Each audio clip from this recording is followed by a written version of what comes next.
안녕하세요. 오늘도 사연 살롱을 찾아주셔서 감사합니다. 저는 40대 초반의 경기도에 사는 여성이에요.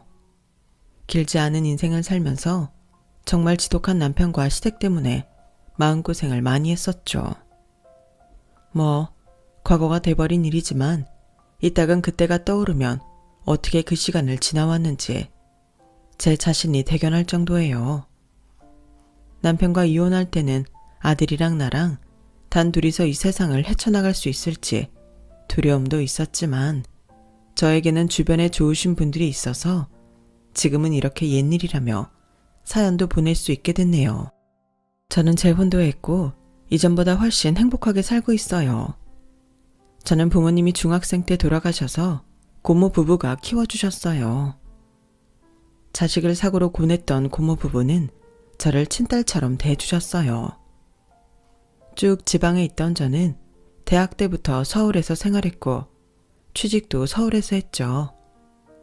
전통 방법으로 된장과 간장을 담고 그걸 직업으로 하셨던 고모 부부에게는 휴가 때와 명절 때 꼭 찾아갔어요.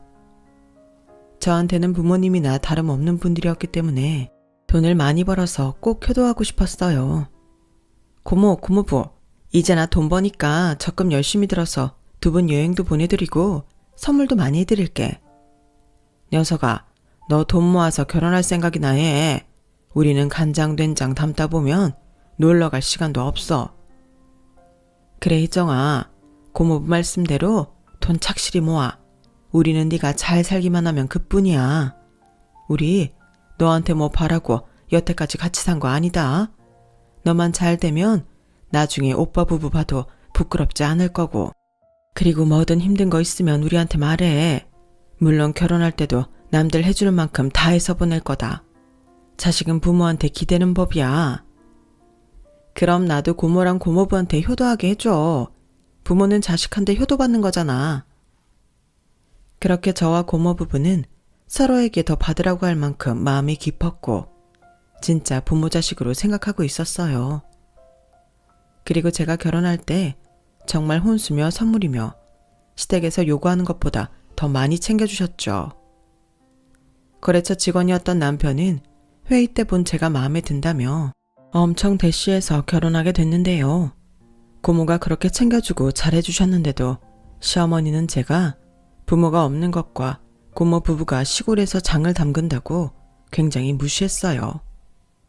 시어머니도 몇 년 전 시아버지와 사별하고 혼자였어요.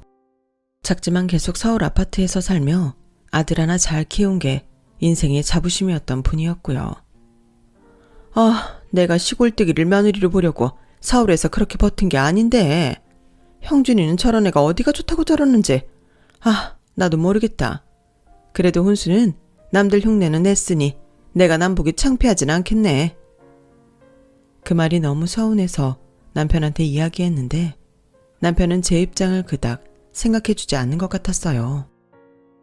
옛날 뿐이니까 어쩔 수 없잖아. 그러려니 해. 우리 엄마랑 사는 거 아니고 나랑 사는 건데 뭘 그 말에 그렇게 신경 써? 내가 있잖아. 남편이 달래주는 말을 하지 않았더라면 엄청 서운할 뻔했지만 사실 이런 상황을 예상하지 않았던 건 아니었어요. 아무리 고모랑 고모부가 저를 친자식처럼 키우셨다고 해도 제가 부모님이 없으니 결혼할 때 남자 집에서 별로 좋아하지 않을 거라 생각했었죠. 그래도 눈앞에서 저를 무시하는 말을 듣는 건 꽤나 상처가 되더라고요. 시어머니는 제가 마음에 안 든다며 결혼하고 1년 넘게 저희 집에 오신 적도 없었어요. 제가 아들을 낳고서야 집에 왔는데 그때도 어찌나 제 속을 뒤집는 말만 하고 갔는지 몰라요. 네가 센스가 없는 거는 어느 정도 감이 왔다만 이 정도일 줄은 몰랐구나. 어쩜 물건 하나 귀티나는 게 없는지?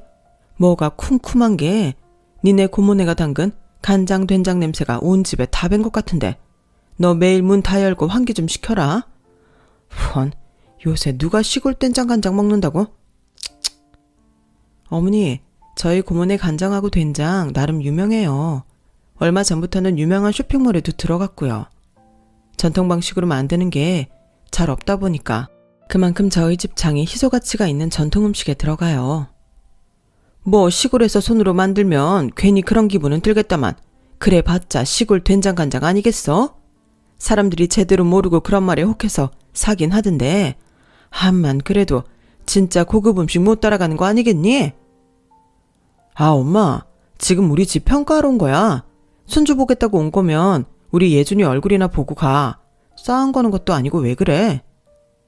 남편이 짜증을 내자 시어머니는 입을 다물었고 저는 시어머니가 돌아가고 난 다음 고맙다고 했어요. 나도 엄마 징징대는 소리 듣기 싫어서 그런 거야. 엄마가 한번 뭐 꼬투리 잡기 시작하면 끝이 없긴 해. 그래도 엄마 말이 아주 틀린 건 아니니까 자주 환기시켜주면 좋지. 우리 예준이한테도 장냄새 배서 밖에서 따돌림 당하면 안 되잖아. 우리 집이 무슨 장냄새가 나. 된장하고 간장도 다 병에 밀봉되어 있고 그것도 냉장고에 보관하는데 그 냄새가 난다고? 그건 아니지. 당신까지 왜 그래? 아니, 꼭 난다기보다는 우리야 익숙하니까 모르지만 모르는 사람들이 우리 만나면 그럴 수도 있지 않나. 그런 거지. 그리고 청소 잘하면 좋잖아. 나쁠 게 뭐 있어? 나 청소 매일 문 열어놓고 잘하고 있어. 제가 소리를 지르자 남편은 그제야 입을 다물고 제 눈치를 봤어요. 은근히 저희 집이 장 만드는 걸 무시하나 싶기도 하고 남편한테 섭섭한 마음이 들더라고요. 그래도 그 이후로 다시는 집안 냄새 가지고 뭐라고 하지 않았고 시어머니는 저희 집에 온 적이 없었기에 잔소리 들을 일도 없었어요. 물론 제가 시댁에 갔을 때에는 별별 못마땅한 소리를 다 듣기는 했지만요. 하지만 들을 때만 잘 참으면 그뿐이었고 웬만해서는 시어머니와 마주칠 일이 없었기 때문에 나름대로 살만하기는 했던 것 같아요. 시어머니는 친손자인 예준이 돌 때도 금반지 해주라고 돈만 조금 보내왔고 얼굴도 비치지 않았어요. 남편도 시어머니한테 기대한 게 없었는지 별말 하지 않더라고요. 물론 고모네와 저희 친척분들이 많이 와주셔서 아들이 건강하게 1년을 보낸 것을 축하해 줬기 때문에 외롭지는 않았던 것 같아요.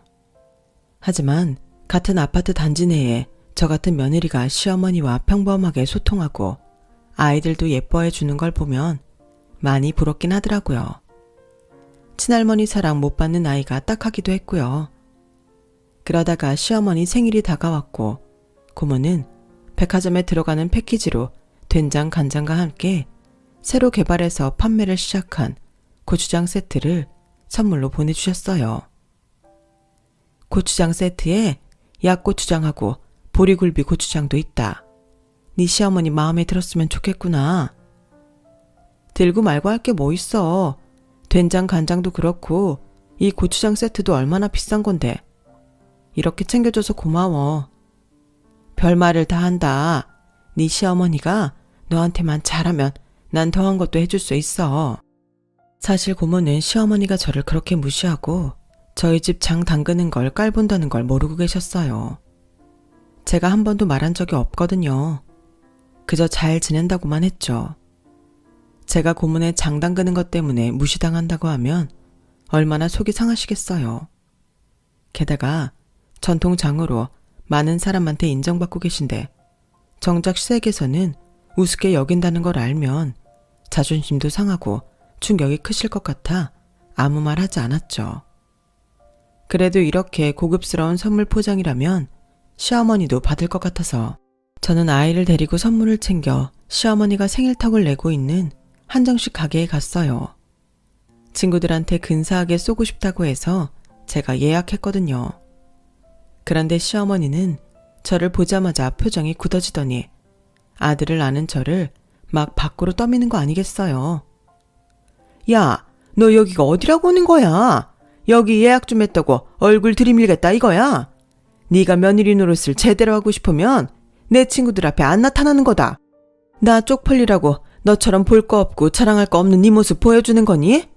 제발 네 주제 좀 알아. 그리고 이딴 냄새나는 선물 필요 없으니까 다시는 갖고 오지 말고. 라고 고모가 보낸 선물 세트를 옆에 있던 음식물 쓰레기통 옆에 집어 던지는 거였어요. 저는 너무 화가 나서 가만히 있을 수 없었어요. 어머니, 이게 뭐 하시는 거예요? 이거 저희 고모랑 고모부가 백화점 나가는 걸 일부러 빼서 보내신 거예요. 어머니 비싼 거, 고급 이런 거 좋아하시잖아요. 그런데 왜 저희 집장은 그렇게 무시하세요? 야, 된장 간장이 고급져봤자 아니냐? 어디다 대고 눈을 치켰다. 너 내 생일 망치자고 작정한 거 아니면 당장 돌아가. 네, 돌아갈 거예요. 다시는 어머니한테 뭐 해드릴 일 없으니까 이제는 이런 돈 쓰는 일에도 저 부르지 마세요. 아이고, 큰 소리는. 없는 것들이 자존심만 강하다더니. 야, 막말로 네가 네 돈 들여 이 식당 예약했어? 내 아들 돈 가지고 그러는 거잖아. 웃기지 마. 너야말로 나중에 큰 코 다치고서 울지나 말라고. 라며 시어머니가 빈정거리는데 뭔가 감이 오는 게 있었어요. 사실 그 즈음에 제가 남편 휴대폰에서 어떤 여자 문자를 봤거든요. 남편이 씻는 사이에 화면에 뜬 문자였는데 보내는 이가 나의 윤정이 애 뒤에 하트까지 붙어 있었어요. 문자 내용도 우리 만나는 날까지 어떻게 기다리지? 빨리 시간이 갔으면 좋겠다 였어요. 누가 봐도 바람피는 게 분명한데 아무래도 그걸 시어머니가 알고 있는 것 같다는 느낌이 확 들더라고요. 사실 남편이 몇 달 전부터 전보다 더 저한테 상냥하고 괜히 꽃다발도 사다 주고 하는 게 좀 이상하긴 했어요. 원래는 말로만 내가 있잖아, 걱정 마 이러지 특별히 자상한 것도 아니었고 선물을 하는 성격이 아니었거든요. 처음에 꽃다발을 받았을 때는 의외이긴 했어도 기분이 좋았는데 제가 회사에서 디저트 마케팅 했어서 궁금해할 것 같다며 유행하는 케이크니 마카롱이니 이런 걸 자꾸 사오는데 뭔가 느낌이 쎄했어요. 그 느낌은 역시나였고요. 저희 배신감은 이루 말할 수 없었어요. 애초에 먼저 저를 좋아하고 대시한 것도 결혼하자고 한 것도 남편이었는데 저 몰래 뒤에서 바람을 피고 있었으니까요. 아주 자상한 건 아니었지만 시어머니가 심한 말 하면 못하게는 해줬고 저와의 의리는 있다고 생각했었는데 뒤통수를 3개 맞아도 보통 3개 맞은 게 아니었어요. 시어머니 생신사건이 있었을 때 저는 이미 흥신소에 남편 뒷조사를 의뢰한 상태였기에 그 결과를 받을 때까지 조금만 참아보자 하며 하루하루를 버티고 버텼어요. 며칠 전은 남편이 다른 여자와 같이 만나고 있는 증거 사진들과 통화 내역까지 받을 수 있었어요. 흥신소 직원은 저를 안 됐다는 눈으로 보며 말했어요. 아니 근데 이 여자를 사모님 시어머니가 소개시켜준 거던데요. 이 여자가 요즘 유행하는 커피 프랜차이즈 사장인데 사모님 남편을 보고서 먼저 좋아했나 봐요. 결혼한 걸 알고서도 사모님 시어머니한테 소개시켜달라고 졸라서 소개시켰고 남편분도 소개시킨다고 만나고 아니 뭐 이런 사람들이 다 있대요. 사모님 제가 좋은 변호사 소개시켜 드릴 테니까 그냥 이혼하세요. 제가 돈 두둑히 받을 수 있게 자료도 더 만들 수 있거든요. 저는 충격이 너무 커서 나중에 다시 연락하겠다고 하고 돌아왔어요. 어찌나 창피하던지 세상 사람들이 모두 나만 쳐다보는 것 같아서 진짜 어디 굴이라도 파고 들어갔으면 좋겠더라고요. 제가 오죽 불쌍해 보였으면 흥신소 직원이 변호사를 소개시켜준다고 했을까요? 저는 그날 남편이 오기를 기다렸고 새로 나온 파일하며 사들고 온 남편한테 그 파일을 그대로 집어 던졌어요. 야, 너 이게 뭐 하는 짓이야? 이게 얼마짜린데? 뭐야? 왜 이래? 엄마가 또 뭐라고 했어? 그래서 나한테 화풀이 하는 거야? 희정아, 한두 번 겪는 거 아니고 이제 무뎌질 때도 되지 않았어? 매번 그렇게 신경 곤두세우고 어떻게 사니? 네가 자꾸 이러면 나도 힘들어. 그래서 바람 폈니? 너 이런 거 바람 피는 거 안 들키려고 사오는 거잖아. 내가 좀 찾아보니까 너같이 불륜하는 것들 심리가 그렇다고 나오더라. 자기가 캥기는 게 있으니까 자기 부인이나 남편한테 전보다 잘해준다고. 참나, 이것들이 아주 사람을 기만하려고 들어. 무슨 소리야, 바람이라니. 희정이 너 이제 그런 의심병까지 생긴 거야? 이게 그 의부증이라는 건가? 자꾸 이러면 나도 곤란해. 곤란한 거 좋아하시네. 의부증? 너 사람을 환자로 몰겠다는 거야? 이렇게 증거가 있는데도? 저는 흥신소 직원한테 받은 사진 중 결정적으로 호텔에서 두 사람이 나오는 걸 들이밀었어요. 그걸 본 남편은 잠시 말이 없더니 갑자기 주섬주섬 짐을 챙겨서 집을 나가더라고요. 네가 그 사진 직접 찍은 건지 어디서 난 건지 모르겠지만 이미 알고 있다니 더는 할 말 없다. 이게 그 인간이 나가면서 한 말이었고요. 그리고 1시간이 좀 지나니 시어머니한테서 전화가 왔어요. 너 우리 형준이한테 빵 던졌다며? 이런 베어먹지 못한 거 네가 인간이니? 지주제에 형준이가 살아준 게 어딘데 다른 여자 좀 만났다고 멀쩡한 빵을 형준이한테 던져? 그것도 네가 산 것도 아니고 형준이가 산 거잖아. 내 아들 돈이 우스워? 이 천하의 못된 것? 어머니, 저 어머니가 그 이한테 여자 소개시킨 거 다 알고 있거든요. 그러니 더는 심한 말 하지 마시죠. 어머니야말로 사람이 그럴 수 있어요. 아무리 제가 마음에 안 든다고 한들 자기 아들을, 그것도 애까지 있는데 다른 여자랑 만나게 해요? 그건 사람이 할 짓인가요? 제 말에 돌아온 시어머니의 답은 정말 경악스러웠어요. 시어머니는 깔깔 웃더니 비웃으며 이러더라고요. 야, 내가 내 아들을 모르니? 처음부터 나 너랑 형준이 오래 못 갈 거 알았어. 얘가 원래 뭐든 금방 좋아했다가 쉽게 식는다고. 너 만나기 전에 다른 여자하고는 안 그랬는 줄 아니? 결혼까지만 안 갔다 뿐이지 금방 좋다고 뭐 목숨까지 걸 것처럼 그래도 다른 여자 나타나면 또 언제 그랬냐는 듯이 변하던 애였어. 나 너 싫어도 결혼시킨 건 너하고는 얼마나 가나 두고 본 거다. 아니나 다를까 내가 딱 지 좋아하는 여자 있다고 소개하니까 금세 식어서는 지 좋다는 애 만나더라. 그러니까 너 내 아들하고 이혼해. 우리 윤정이 너랑은 질적으로 다른 애야. 얘는 그래도 돈 나올 때가 있는 커피숍 사장이라고. 너처럼 애 키운다고 다니던 회사까지 때려치고 집에서 밥이나 축 내면서 된장내나 풍기는 거랑은 천지 차이야. 저는 정말 충격을 받았어요. 남편이 저한테 질리기만을 기다리고 있었다뇨. 자기 아들이 그런 사람인 줄 알면서 또 그걸 더 부추기는 것 같은 시어머니는 도저히 사람처럼 보이지 않았어요. 저는 다시 흥신소 직원을 만나서 증거를 더 모아달라고 했고 흥신소 직원은 어떻게 했는지 시어머니가 여자를 소개하는 모습이 담긴 CCTV 영상을 확보해서 저한테 주더라고요. 저는 그것에 더해 그동안 저한테 전화로 10만 말 했던 통화 내용을 녹음한 것과 남편이 상간녀와 호텔을 드나들던 사진을 들고서 변호사 사무실을 찾아갔어요.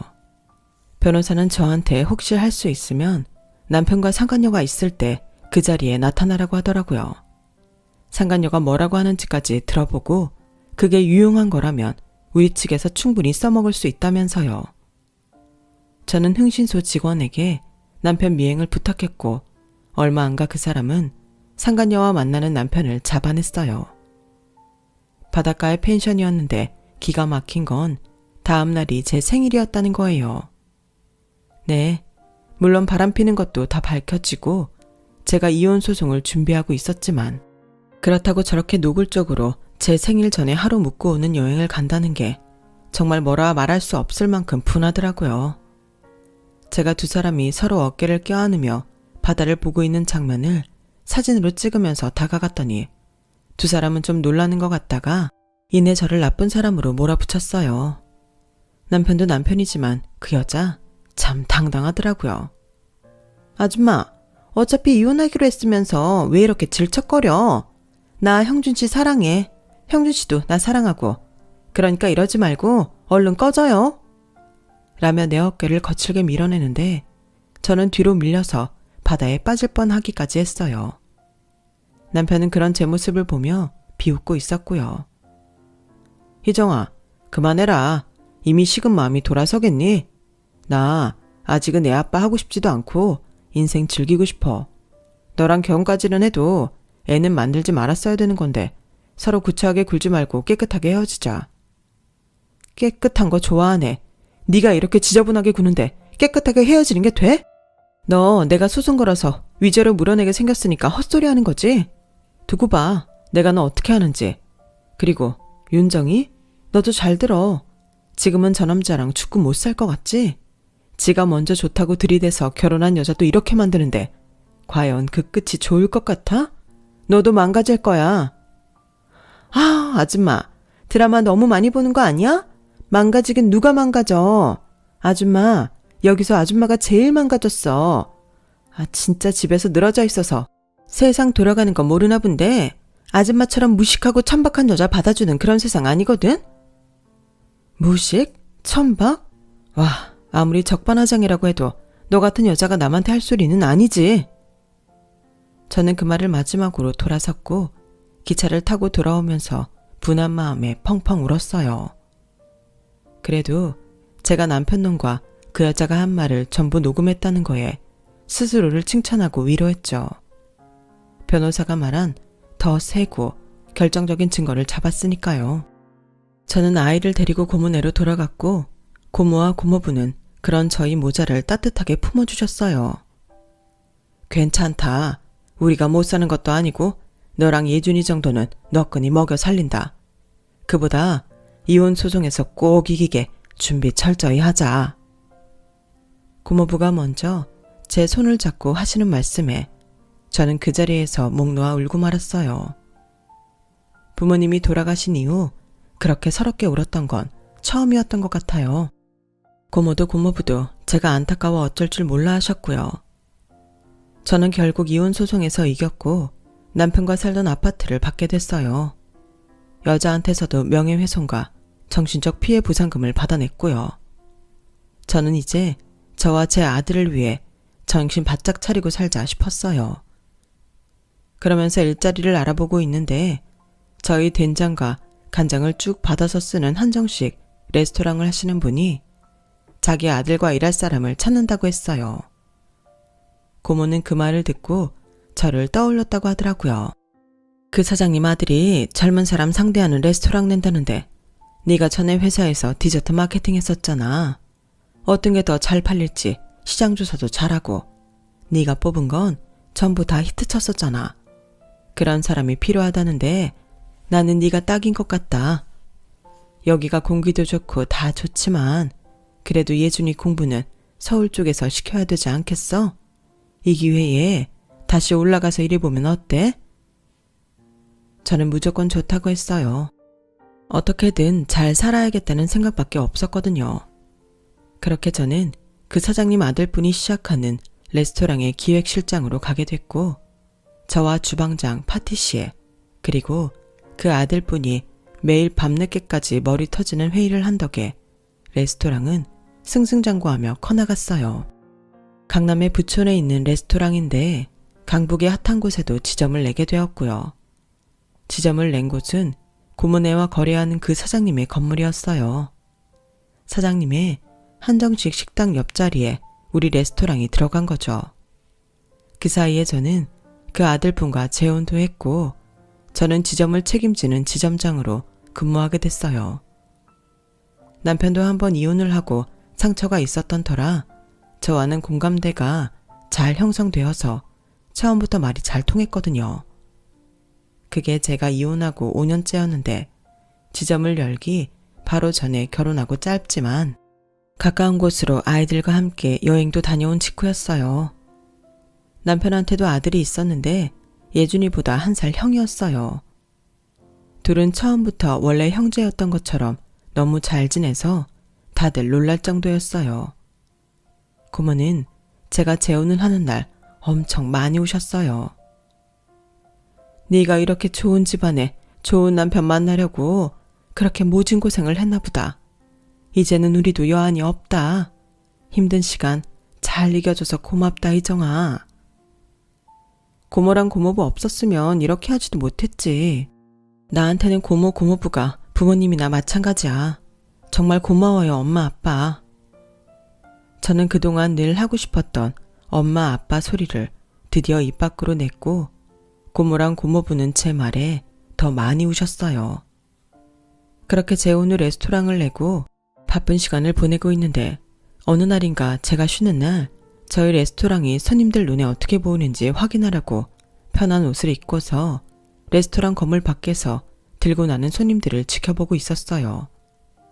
그런데 갑자기 누가 제 팔을 잡고 흔들더라고요. 거친 손길에 놀라서 돌아본 저는 완전 경악했어요. 바로 저를 그렇게 무시하고 조롱했던 시어머니였거든요. 네가 여기 웬일이니? 뭐 일자리라도 구하러 온 거야?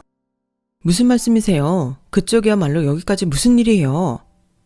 얘는 그쪽이라니? 내가 그래도 네 시어머니였는데 말 참 섭섭하게 하는구나. 나는 뭐 잠깐 볼 일 있어서 왔어. 시어머니는 어딘가 모르게 전보다 궁색해 보였어요. 볼 일이 있다던 시어머니는 바로 지금 제 시댁이 운영하는 한정식 식당으로 들어가더라고요. 알고 보니 거기 청소 직원 뽑는 면접을 보러 온 거였더라고요. 커피숍 프랜차이즈 사장이라는 여자랑 잘 이어준다고 저하고 그 인간 이혼하라더니 대체 어떻게 된 일인가 궁금하기는 했지만 이제 저랑 끝난 인연이니 알아서 뭐하나 싶어 그냥 넘어가려고 했어요. 그런데 시어머니는 면접 끝나고 나오더니 저를 보자마자 이러더라고요. 너도 혹시 여기 직원 뽑는 거 면접 온 거냐? 나는 그냥 심심풀이로 용돈이나 벌까 하고 온 건데 넌 여전히 고단하고 찌질하게 사는가 보다. 미안한데 네가 여기서 일하면 내가 너무 귀찮을 것 같은데 네가 일자리 포기 좀 해라. 막말로 너는 나보다는 젊으니 다른 데 좀 알아보든가. 나는 여기 포기하기 싫구나. 아니, 용돈이나 벌려고 심심풀이 하는 거라면서 저를 포기시키면서까지 여기서 일하려고 하세요? 저는 좀 이해가 안 되네요. 말이 앞뒤가 안 맞잖아요. 나 참, 얘가 억세고 상스러운 건 편하지를 않는구나. 너 내가 여기서 일 못하게 할 줄 알아. 어디 건방지게 어른한테 고개 쳐들고서 따박따박 말대꾸야. 그때 바로 제가 지점장으로 있는 레스토랑에서 홀 매니저가 나와 저한테 90도로 인사를 했어요. 점장님 나오셨어요. 오늘 쉬는 날인데 혹시 한정식 식당에 대표님 뵈러 오신 건가요? 아니에요, 매니저님. 저 그냥 손님들 반응 보려고 온 거예요. 새로운 디저트 판매는 좀 어때요? 생각보다 주문 양이 많더라고요. 그걸 더 많이 내는 게 좋을 것 같아요. 그나저나 왜 여기 이러고 계세요? 어디든 들어가셔서 편히 계세요. 괜찮아요. 조금 이따 갈 거예요. 제가 홀 매니저와 하는 말을 들은 시어머니는 눈이 동그래져가지고는 저를 빤히 보더라고요. 그러더니 홀 매니저가 레스토랑으로 들어가는 걸 붙잡았어요. 저기 내가 뭐 하나 물어보려고 하는데 저기 저 사람 말이에요. 저 사람 알아요? 저희 지점장님이세요. 여기 앞에 한정식 대표님 며느님이시고요. 그 말에 시어머니는 입이 떡 벌어지더니 아무 말 못하더라고요. 다음날 제가 출근하는데 시어머니가 기다리고 있다가 제 앞길을 막더라고요. 그러더니 제 손을 붙잡고 하소연을 엄청 하더군요. 얘야, 우리 며느리 나가고서 얼마 안 돼서 형준이가 여자랑 결혼했는데 그년이 우리 형준이한테 대출금 받아내고 심지어 너한테 물어준 보상금까지 형준이 통장에서 탈탈 털어서는 1년도 안 돼서 이혼해버렸지 뭐니. 형준이도 당한 거야. 그년이 나를 홀딱 속여서 우리 집 완전 망하게 했다고. 알고 보니 걔가 대학생 때 우리 형준이한테 심하게 차였다가 우연히 만나고는 복수하기로 벌렸다나? 형준이는 기억도 안 난대. 세상에, 기억도 안 나는 일로 이게 무슨 사달인지 모르겠다. 경찰에 신고도 해보고 별짓 다 했는데 아니, 우리 형준이가 딴 여자 있어서 이혼한 거라고 거짓말까지 한 거 있지? 지가 웬 여자 하나 사서 형준이랑 하루 놀게 해놓고 그거 다 사진 찍어서 증거 자료내 뭐네 해서는 경찰도 여자 말이 더 신빙성 있다나? 우리가 완전히 당했어. 내가 속았다고. 이렇게 자존심 내려놓고 얘기하는 이유 알겠지? 우리 형준이랑 다시 살아봐라. 예준이 친오빠 밑에서 커야지 개부 밑에서 애정 없이 크면 뭐가 좋겠어. 둘이 같이 합쳐서 전보다 더 잘 지냈으면 한다. 아줌마, 제가 왜 아줌마 아들하고 다시 살아요? 아줌마랑 아줌마 아들이 저한테 어떻게 했는지 잊었어요? 그 여자한테 당했다고요? 솔직히 말할까요? 자업자득이네요. 완전 쌤통이에요.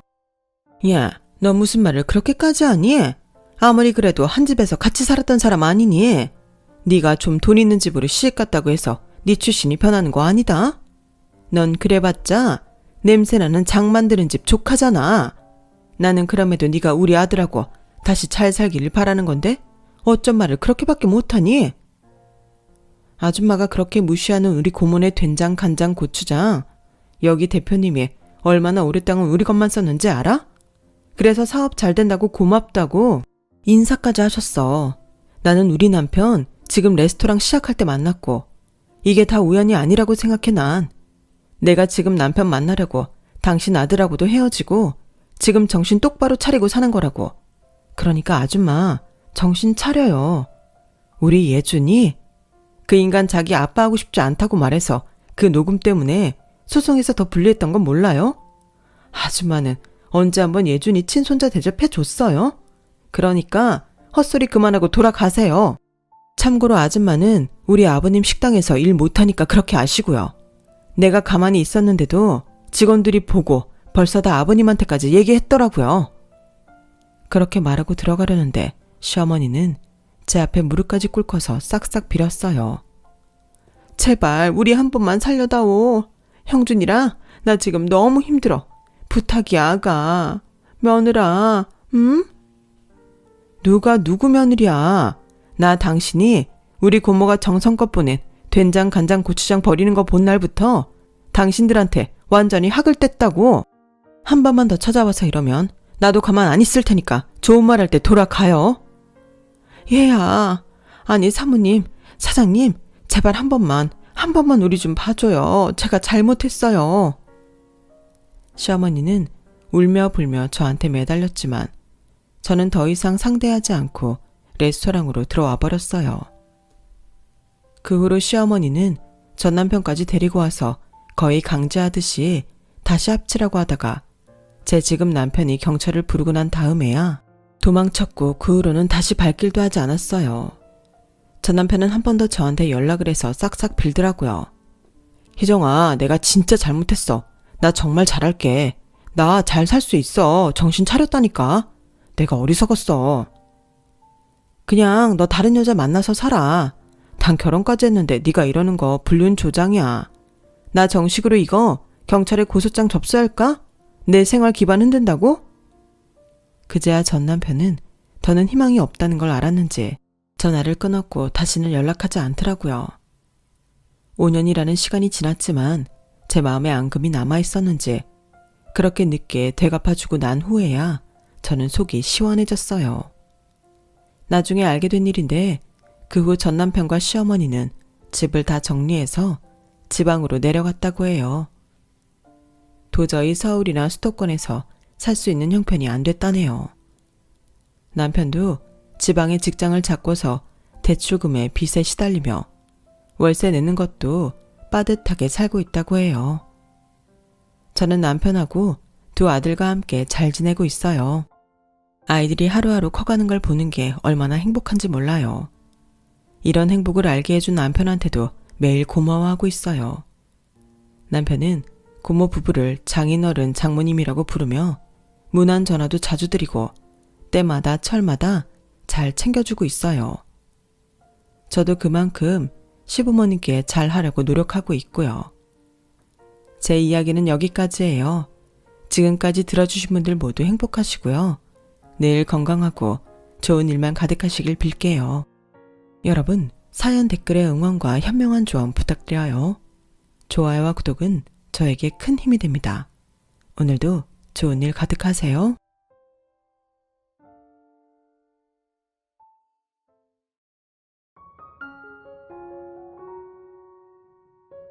안녕하세요. 오늘도 사연 살롱을 찾아주셔서 감사합니다. 저는 30대 후반에 이혼하고 홀가분한 마음으로 아들 쌍둥이 둘을 홀로 키우고 있는 싱글맘입니다. 저 스스로 이렇게 적어놓고 보니 조금은 모순 같고 어색하기만 한데요. 솔직히 남자아이, 그것도 쌍둥이를 키우는 건 정말 힘들었어요. 체력도 딸리고 기도 쪽쪽 빨리고, 이런 말하긴 좀 그렇지만 제가 낳은 자식이 아니면 감당할 수 없는 일이었죠. 하지만 남편이 있었을 때보다 저는 지금이 훨씬 더 수월하기만 한데요. 물론 그 사이 아이들이 좀 자라기도 했지만 무엇보다 마음이 편해진 게 그 이유였어요. 제가 긴 소송 끝에 이혼을 하게 된 사람이거든요. 한때는 너무 사랑했던, 그래서 많은 걸 포기하고 한 결혼이었는데 이렇게 진흙탕 싸움 끝에 이혼을 하게 되니 참 인생이 허무하게 느껴지더군요.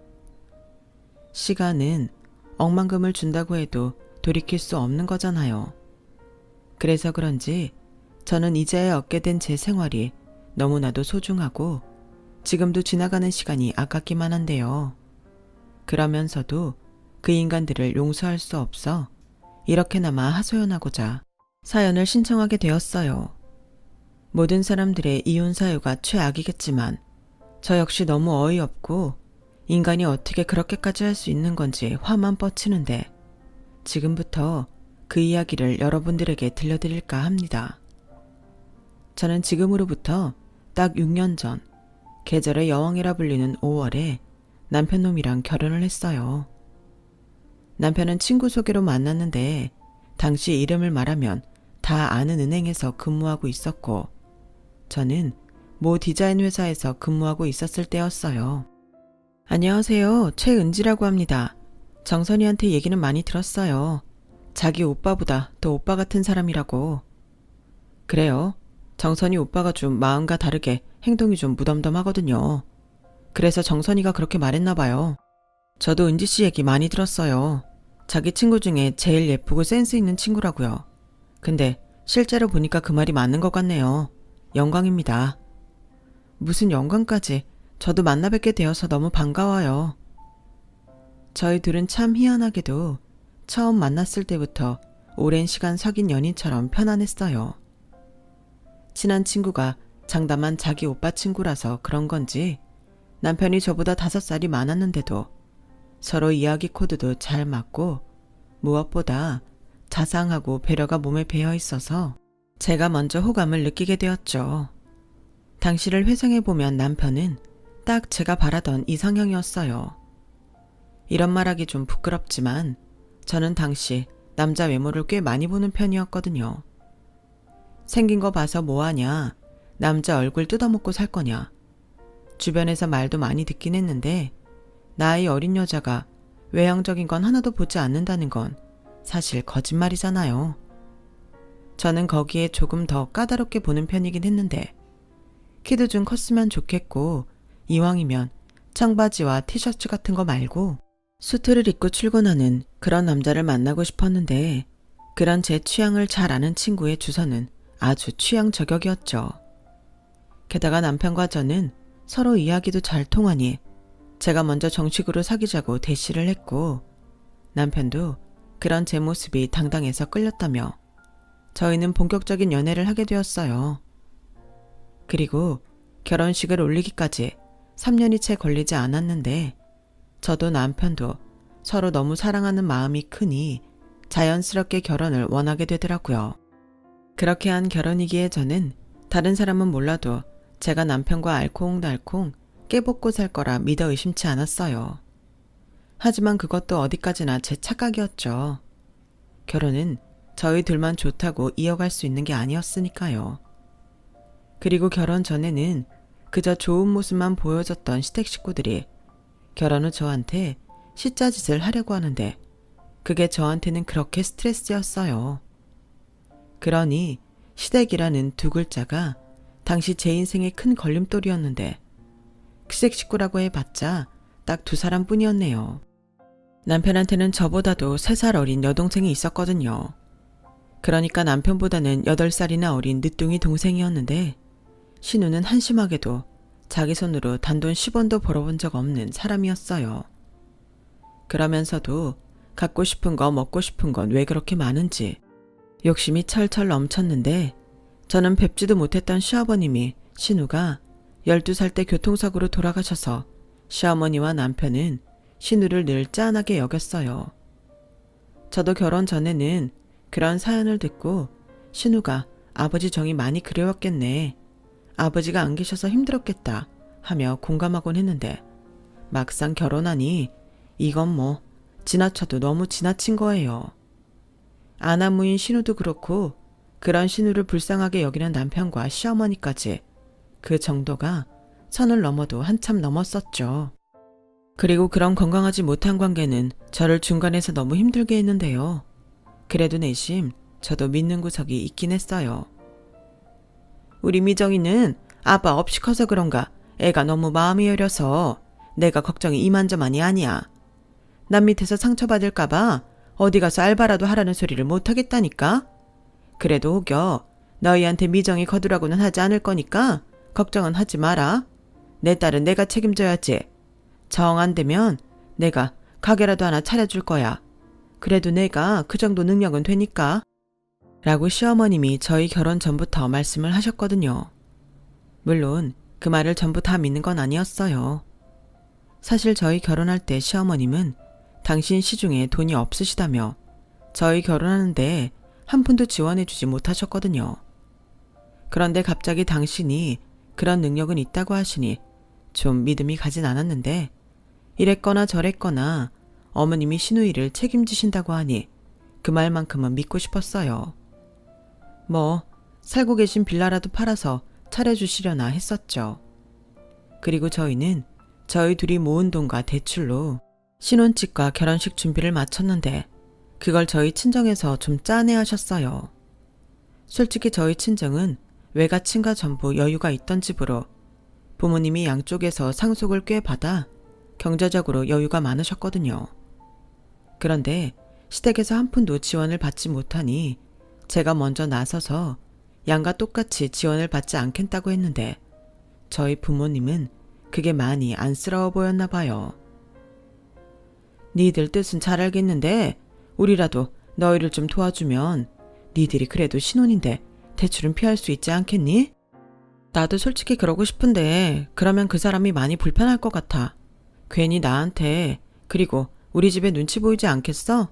나는 그 사람이 그런 눈치 보는 게 싫어. 으휴, 아직 식도 안 올렸는데 지 서방밖에 모르네. 그럼 이젠 누가 뭐라고 해도 내 사람인걸? 그리고 우리 둘 다 버는데 무슨 걱정이야. 나중에 우리 정말 어려울 때 지금 못 받은 거 해줘. 그때는 나도 기꺼이 받을게. 사실 저희 집에서는 남편 하나는 괜찮지만 시댁이 너무 기울어서 걱정이 많으셨어요.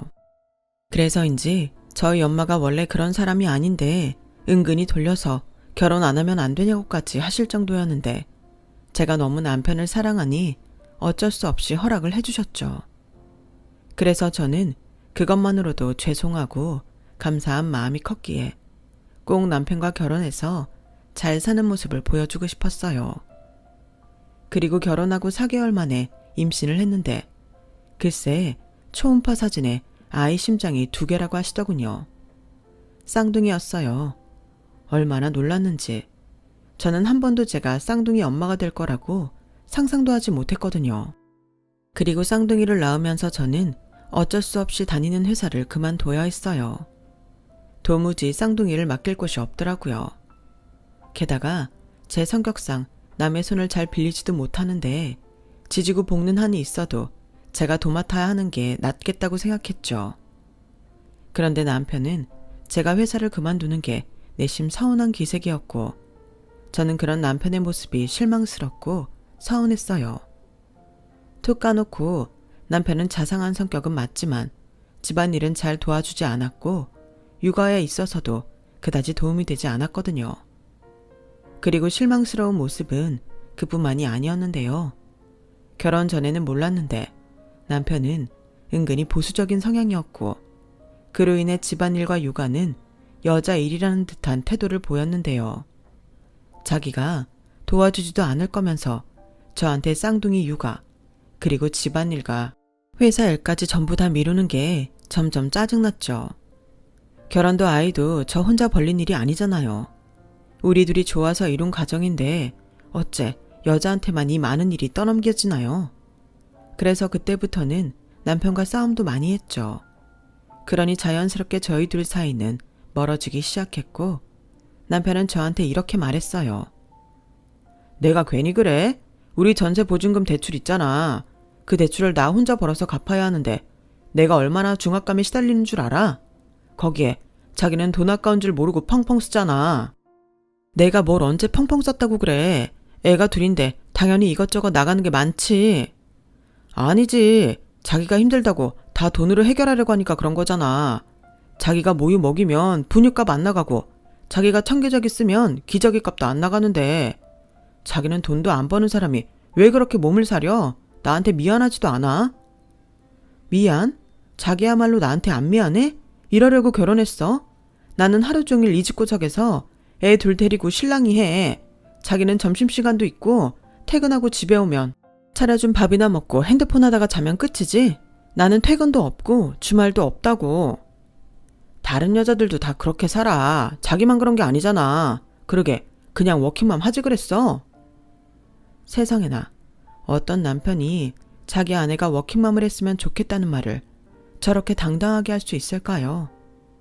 사람이니까 속으로 그런 마음 가질 수 있다고 생각하는데 저렇게 필터링 없이 저를 마치 회사 안 가고 놀면서 뭐든 돈으로 해결하려고 하는 사람으로 만드는 그런 남편을 보고 저는 제가 전혀 다른 사람과 결혼한 줄 알았어요. 그만큼 남편은 다른 사람이 되었고 남들 눈은 그렇게 의식하고 배려하면서 정작 저에 대한 배려는 사라지고 없었어요. 그러니 제가 얼마나 속상하고 서러웠겠냐고요. 가뜩이나 육아에 지쳐 자존감도 많이 떨어져 있던 때였는데 남편이 그러니 정말 미칠 것 같았어요. 그래서 한 번은 친정 엄마를 붙잡고 울면서 하소연을 했어요. 저만 생각해 다시 회사에 나가자니 애들이 너무 어리고 아이 좀 키우고 다시 회사로 복직하기엔 남편과 사이만 멀어질 것 같아 어떻게 해야 할지 모르겠다고 했는데 친정 엄마가 그러시더라고요. 그럼 애들을 엄마가 좀 볼까? 너도 애들 하루 종일 보려면 힘들잖아. 그래도 어떻게 그래. 저렇게 손 많이 가는 애들을 엄마가 어떻게 다 봐? 허리도 안 좋잖아. 그리고 나는 힘들어도 애들 말할 때까지는 시설 안 보내고 내 손으로 키우고 싶어. 요즘 그런데 말도 많고. 그야 당연히 엄마가 키우면 좋지. 근데 니들이 자꾸 싸운다고 하니까 엄마가 마음이 안 좋아서 그래. 그러지 말고 그럼 니들 대출금 엄마가 해결해 줄까? 그러면 이 서방이 부담이 덜어지니까 좀 나아질 수 있잖아. 저는 그러면 안 된다고 생각하면서도 친정 엄마의 말에 흔들렸어요. 대출금 부담이 없어지면 저도 남편도 예전처럼 지낼 수 있을 것 같았거든요. 그리고 그날 저녁 친정 아빠가 저한테 전화를 주셨는데요. 저는 전화를 받고 깜짝 놀랐어요. 아니, 저희 남편도 깜짝 놀랐죠. 은지야, 엄마한테 들었다. 너 요즘 힘들다며? 그래서 엄마가 니네 대출금을 해결해 주자고 하는데 어차피 전체 사는 거 애들도 있고 하니 이참에 아빠가 위치 좋은 곳으로 아파트 하나 해주랴? 애들 데리고 이사 다니는 것도 보통 일이 아니고 집값이 계속 오르는 게 어차피 살 거면 하루라도 빨리 사는 게 나을 것 같아서 그래. 어? 아파트? 당연히 그러면 너무 좋지.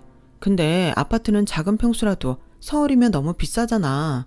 그렇다고 이 출퇴근하는데 서울 밖을 나갈 수도 없고. 그건 아빠가 알아서 해. 그럼 너 좋다는 걸로 알고 아빠가 한번 알아볼게. 그리고 몇 집 추려지면 이서방이랑 둘러보고 둘이 결정해라. 니들이 아직 뭘 몰라서 그러는데 애들 지금이 제일 이쁠 때야. 그러니까 괜한 일로 싸우지 말고 둘이 알콩달콩 재미나게 살아. 알겠어? 아빠 고마워. 그리고 내가 언젠가는 꼭 보답할게. 그래 그래. 저는 친정아빠의 전화를 끊고 눈물이 핑 돌았어요. 그리고 그날은 남편도 뜻밖의 소식에 기뻐하며 자기야 진짜 너무 잘 됐다. 아우 이 은혜를 어떻게 다 갚지? 고마워. 자기는 정말 내 인생의 로또야. 하고 저를 꼭 안아줬는데요. 그때는 바보처럼 그런 남편 품도 좋았어요. 그리고 앞으로는 남편과 다시 관계를 회복하고 즐거울 일만 가득할 거라고 믿었는데요. 남편을 통해 들으셨는지 시어머님이 저희 집에 연락도 없이 찾아오셨어요. 양손 가득 과일이며 밑반찬 같은 걸 들고 오셨는데 입이 아주 귀에 걸리셨더라고요. 아우 얘기 들었다. 원래 집은 CM이 내가 해줘야 되는데 사돈한테 너무 죄송하고 감사해서 어쩌냐? 그러게요. 저도 집을 해주실 거라고는 생각도 못했는데 너무 죄송하고 감사해요. 나는 이제서 말하는 거지만 솔직히 결혼할 때 니네 집에서 한 푼도 내놓지 않아서 니네 집 빚 좋은 개살구라고 생각했다. 아무리 니들이 안 받겠다고 했어도 그렇지 돈 있는 사람들이 자식 혼사에 주머니 안 여는 게 말이 되니? 나는 진짜 없어서 못 해준 거지만 그래서 솔직히 니네 부모한테 서운했어. 솔직히 내 아들이 남들 다 부러워하는 은행 다니지. 생긴 것도 꼭 장동건이처럼 잘생겨서 여자들이 줄을 서잖아. 근데 너는 생긴 것도 그저 그렇고 다리도 짧은 게 다니는 회사도 남들이 모르는 그런 작은 회사잖아. 그래서 나는 니네 집에서 우리 아들한테 잘해줄 거라고 생각하고 결혼 허락했거든. 근데 니들 결혼할 때 한 푼도 내놓지 않는 거 보고 내가 얼마나 후회했는지 아니? 네? 그러셨어요? 저는 갑자기 툭 튀어나온 시어머니의 진심에 당황해서 되물었어요. 그랬더니 시어머니는 그제야 자기가 실수한 걸 아셨는지 어색하게 웃으시며 그제야 당신 말을 수습하기 시작하셨는데 이미 빈정은 상한 뒤였죠. 아니, 그때는 그랬다고. 내가 오해한 거지. 이렇게나 통이 큰 양반들인데 내가 못 알아본 거야. 세상에나, 아파트라니. 나도 여태 아파트에서 한 번도 못 살아봤는데 너무 감사하다. 너 설마 아까 내가 한 말 때문에 마음 상한 거 아니지? 이젠 그런 마음 한 톨도 없어. 시어머니는 애써 자기가 한 실수를 만회해보려 애를 쓰셨지만 저는 충격받지 않을 수가 없었어요. 시어머님이 저와 저희 부모님을 그렇게 생각하고 계실 줄은 꿈에도 몰랐거든요. 그리고 당연히 아무리 수습을 하신다고 해도 제 기분은 나아지지 않았는데 시어머님은 내빼듯이 그렇게 저희 집을 나가시더라고요. 당신이 생각하기에도 수습 불가였나 봐요. 그리고 그때 생각했죠. 모자지간이 필터링 없이 말하는 건 똑같구나. 아무리 잘하려고 해도 시자는 어쩔 수 없구나. 뭐 그런 생각을 하며 씁쓸한 기분을 혼자 달랬는데요. 아무래도 그 일이 있고부터는 저도 시어머니를 예전처럼은 대할 수 없었어요.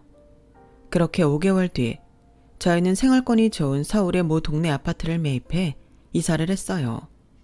저희 집에서는 명의를 저한테 하라고 하시면서 세금 부분도 저희가 부담스러울까봐 깔끔하게 해결해 주셨는데 그때는 남편도 제가 명의를 갖는 것에 있어서 크게 서운한 눈치가 아니더군요. 오히려 명의 문제에서는 시어머님이 서운해 하시더라고요. 이왕 해주시는 거 그냥 기분 좋게 공동명의 해주시지. 꼭 이럴 때는 팔이 안으로 굽더라. 엄마, 그게 무슨 말이야. 이 집에 내 돈이 한 푼도 안 들어갔는데 당연하지. 그리고 우린 부부인데 누구 명의가 왜 중요해? 원래 부부끼리는 다 공동재산이야. 그래도 사람 일은 모르잖아. 어머님은 저를 그렇게 못 믿으세요? 어머님도 저희 부모님 입장이라면 이해하실 수 있으실 것 같은데. 얘는 나는 그런 사람이 아니야. 내가 능력이 없어서 그렇지. 만약 내가 사줬으면 네가 말하기도 전에 내가 먼저 공동명의 하라고 했다. 얘는 나를 뭘로 보고? 아, 네. 됐어, 엄마. 나는 대출 없이 여기 이사 온 것만으로도 너무 감사해. 그러니까 엄마도 이 사람한테 괜히 서운하다 어쩐다 하지 마. 시어머니는 당신 아들이 그렇게 말하니 어쩔 수 없었는지 그 다음부터는 저한테 아무런 말씀을 하지 않으셨어요.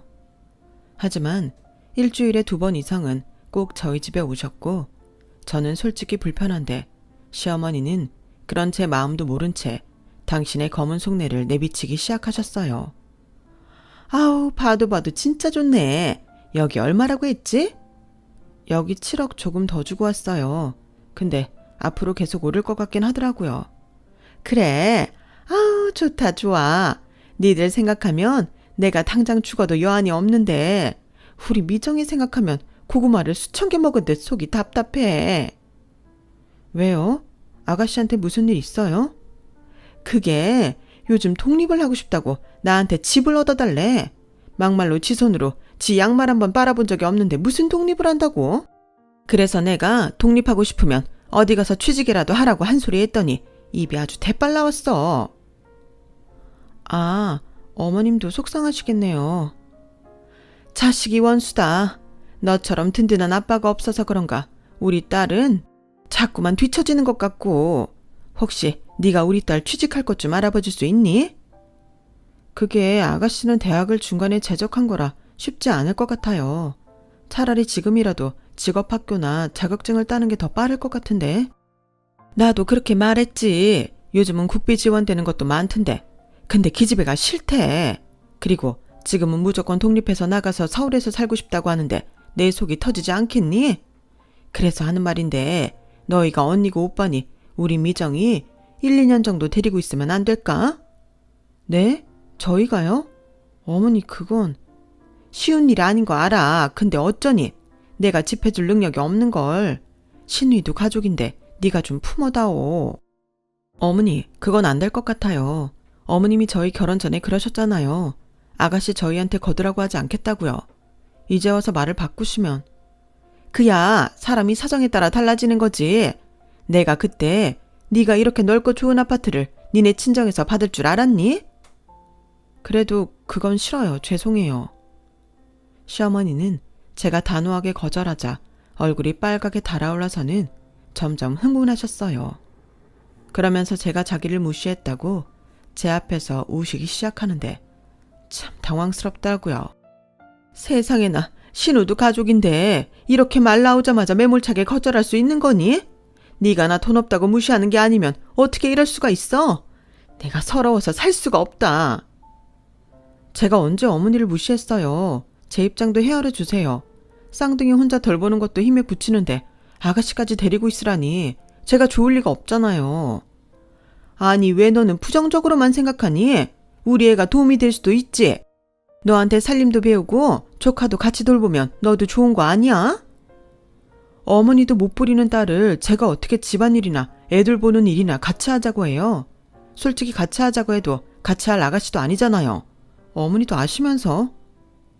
저는 필사적으로 제 의사를 전달했어요.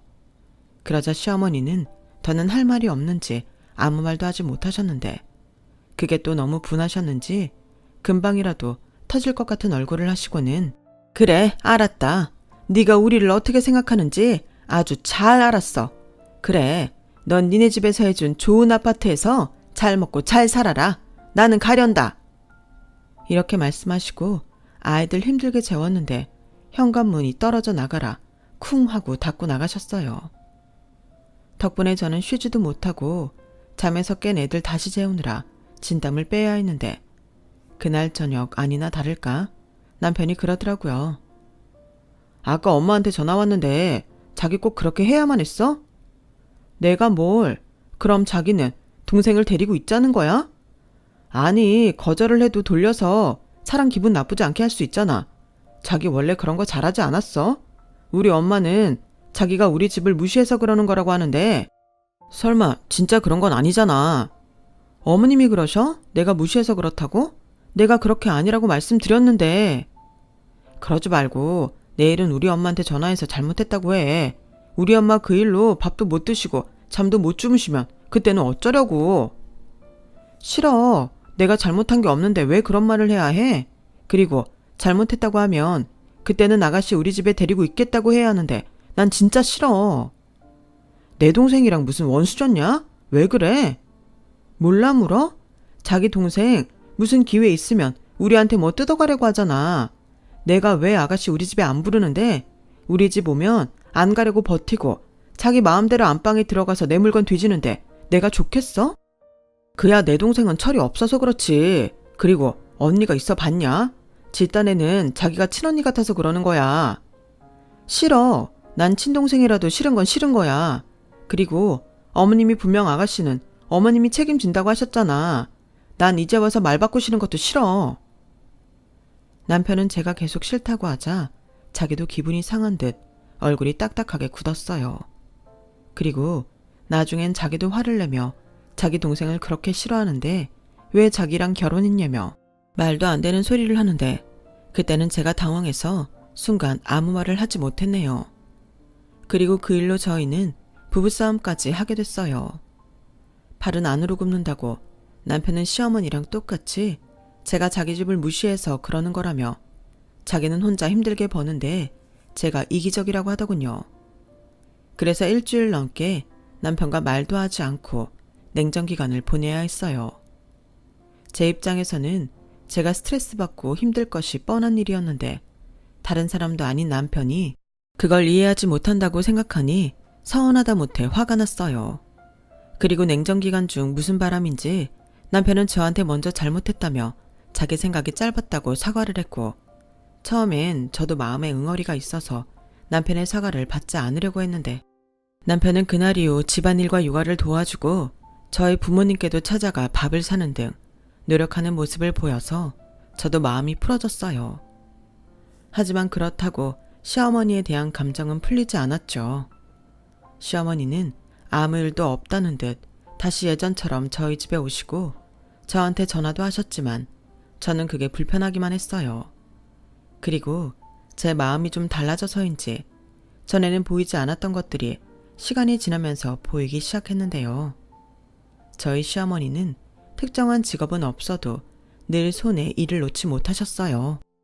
아무래도 시아버님이 안 계시니 집에 대출은 없어도 생활비가 필요하셨으니까요. 남편이 결혼 전부터 집에 50만 원씩은 생활비로 드리고 있다는 걸 알고는 있었는데 남편이 그건 자기가 알아서 한다고 해서 그런 줄 알았거든요. 얘 있잖아. 지난번에 내가 우리 미정이 니네가 맡아줬으면 했는데 사실 경제적인 이유도 있었어. 네 남편이 지금까지도 50만 원씩 주는데 그걸로 두 사람 먹고 쓰고 세금 내고 감당이 안 되는 거야. 그래서 내가 이 나이 먹도록 집에서 부업을 놓칠 못해. 내가 원래 꿈이 뭐였는지 아니? 너처럼 전업주부 생활을 하는 거였다. 평생 남편 없이 돈에 쫓기고 사는데 이건 무슨 팔자인지 애들 다 키워놔도 나아지질 않아. 에휴, 너는 모를 거다. 내가 얼마나 힘든지. 그리고 너를 보고 있으면 참 부러워. 아파트도 부모가 사줘. 남편 직업 탄탄해서 돈 벌어다 줘. 너는 그냥 집에서 살림하면서 놀아도 누가 뭐라고 하지 않잖아. 참, 네 팔자가 나는 너무 부럽다. 저는 은근히 비꼬듯 말씀하시는 시어머니의 말에 아무런 반응도 하지 않았어요. 당연히 기분 나쁘죠. 제가 전업주부인 건 맞지만 주부가 일도 안 하고 놀고 먹는 건 아니잖아요. 살림하랴, 애 키우랴, 남편 뒷바라지 하랴, 월급 한 푼 없이 이런 잡다한 일을 다 하는데 시어머니는 저를 마냥 노는 사람 취급을 하시니 저도 속에서 부글부글 끓었죠. 하지만 그때는 이를 악물고 참았어요. 남편과 간신히 풀고 이제야 좀 소통하며 살고 있는데 괜히 이런 일로 지난 날을 반복하고 싶지 않았거든요. 그런데 저희 시어머니한테는 아주 못된 버릇이 있더라고요. 그건 바로 거짓말이었죠. 시어머니는 무슨 생각인지 모르겠지만 남편한테 전화해서 제가 하지도 않은 말을 전하며 저를 모함하셨어요. 아니, 아들 며느리 사이를 이간질해서 당신이 얻는 게 뭐가 있다고 저러시는지 저는 너무 이해가 가지 않더라고요. 다행히 남편이 시어머니의 말을 모두 믿지는 않는 것 같아서 그 일로 전처럼 크게 싸우는 일은 없었는데 시어머니는 급기야 저희 아들 쌍둥이들이 돌을 지내니 이젠 저더러 놀고 먹지 말라고 일을 하라고 하셨어요. 요즘 세상에 아무리 대출이 없다고 해도 맞벌이는 기본 아니니? 언제까지 내 아들만 뼈 빠지게 일을 해? 이젠 애들도 어린이집 갈 수 있는 나이니 너도 이제 그만 놀고 나가서 일해라. 어머니, 전부터 자꾸 저를 노는 사람 취급하시는데 이건 아니지 않아요? 어머니도 아시잖아요. 집안일이랑 애 키우는 게 계속 할 때는 표가 나지 않아도 소홀해지면 그것만큼 표나는 게 없다고. 저는 집안일은 괜찮아도 애들한테는 그렇게 하고 싶지 않아요. 그래서 저희 집에서 아파트도 사주신 거고요. 또 그놈의 니네 집 타령? 그럼 나처럼 집에서 부업이라도 해. 너는 어째 있는 집답식이라 그런지 이 핑계 저 핑계 대면서 도통 일할 생각을 안 하니? 네? 제가 언제 또 그랬다고. 어머님이 그렇게 말씀하시면 저도 할 말 있어요. 아가씨야말로 하는 일도 없이 노는데 왜 저한테 뭐라고 그러세요? 그리고 저도 마냥 편하게만 살진 않아요. 쌍둥이 혼자 보는 게 보통 일이라고 생각하세요? 막말로 어머님이 도와주실 것도 아니잖아요. 뭐? 나더러 사내에 둘을 보라고? 더 미쳤니? 그러니까요. 어머니 아시네요. 사내에 둘 보는 게 얼마나 힘든지. 그것뿐이에요. 어머님 아들 아침에 밥이랑 국은 꼭 있어야 하는 사람이잖아요. 저 매일 아침에 일어나서 그이 먹일 밥해요. 그이 입맛이 좀 까다로워요. 그리고 이것저것 맞추고 사느라 힘들다고요. 그리고 저 내내 놀 생각 없어요. 애들 좀 키워놓으면 일하려고 생각하고 있다고요. 어머님은 어머님 아들만 불쌍하고 제가 하는 일은 다 당연해 보이세요? 아니, 나는 그냥 우리 아들이 안쓰러웠어. 에휴, 알았다. 내가 또 경솔했다. 너는 애가 시애미한테 한마디를 치지 않으려고 하니? 내가 능력이 없으니 우스운 게지? 시어머니는 또 그렇게 비아냥거리며 자리에서 일어나셨어요. 알고 보니 저희 시어머니는 그런 타입의 사람이더라고요. 신나게 자기 할 말 다 해놓고 자기가 불리해지면 슬쩍 일어나 내빼는 스타일. 거기에 뒤로 호박씨 가듯 거짓말까지 하는 최악 중에 최악이었는데 그때도 댁에 돌아가시면서 남편한테 또 거짓말을 하신 모양이었어요. 자기야, 엄마가 그러는데 자기가 자긴 친정에서 아파트 해줘서 일할 필요 없다고, 일은 나만 하면 된다고 했어? 어머님이 그러셔? 자기 어머니 진짜 심각하다. 나 그런 말 한 적 없어. 그냥 지금은 애들이 어려서 못한다고, 그래서 친정에서도 아파트 해주신 거라고 했는데 그걸 또 그렇게 말씀하시냐? 나랑 자기가 싸우길 바라시는 거야?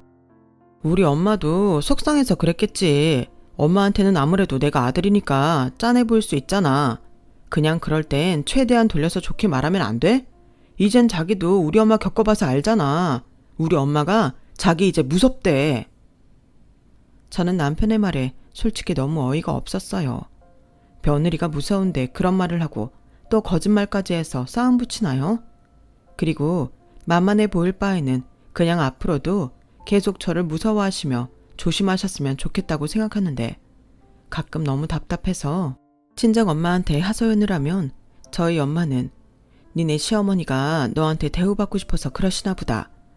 원래 그 나이가 되고 혼자 있으면 괜히 이런저런 생각이 들어서 혼자 상처받고 그래. 사돈처녀 아직도 변변한 직업도 없이 집에 얹혀있니? 뭐 그렇지, 할 마음도 없어 보이고. 그래서 더 너한테 그러시나 보다. 네가 이해해. 네가 네 시어머니한테 잘하면 네 남편도 너한테 잘하지. 엄마는 맨날 우리 시어머니 편만 들더라. 왜 그래? 내 편 들라고. 엄마는 항상 네 편이지. 근데 이해가 되니까 그래.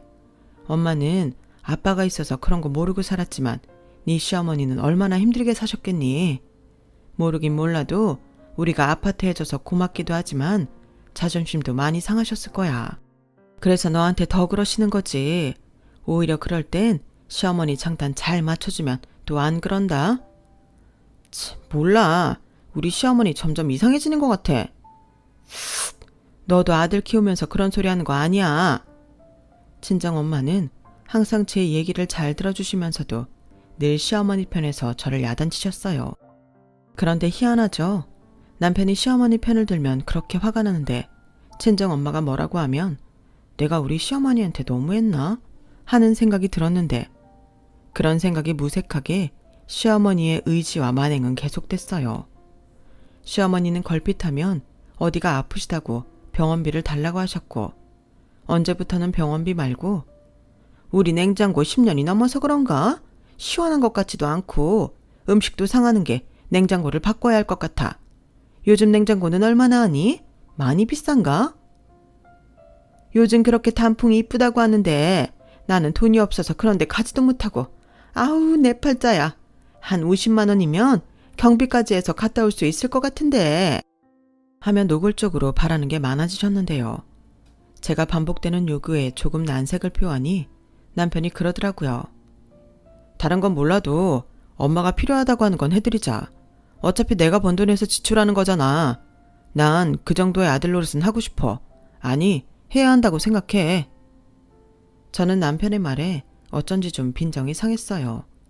자기가 번 돈이니 시댁에는 다 줄 수도 있다는 그런 뉘앙스가 어쩐지 좀 그렇더라고요. 그래서 두말하지 않고 시어머님이 달라고 하면 남편 카드로 해결했어요. 어차피 남편이 벌어서 메꾸는 카드인데 그렇게 써도 될 것 같았거든요. 그런데 문제는 시어머님의 끝도 없는 욕심이었어요. 매번 이런 이유 저런 이유를 만들어 돈을 달라고 하는 게 귀찮으셨는지 아예 생활비를 50만 원에서 100만 원으로 올려달라고 하시더군요. 아무래도 내가 생각을 좀 해봤는데 미정이는 내가 평생 데리고 살아야 할 것 같다. 나이는 차든데 어디 취직도 못하고 독립시켜주고 싶어도 그럴 능력이 없으니 내가 데리고 사는 수밖에. 그런데 지금처럼 50만 원으로는 택도 없어. 내가 아무리 부업을 해도 이젠 감당이 안 된다.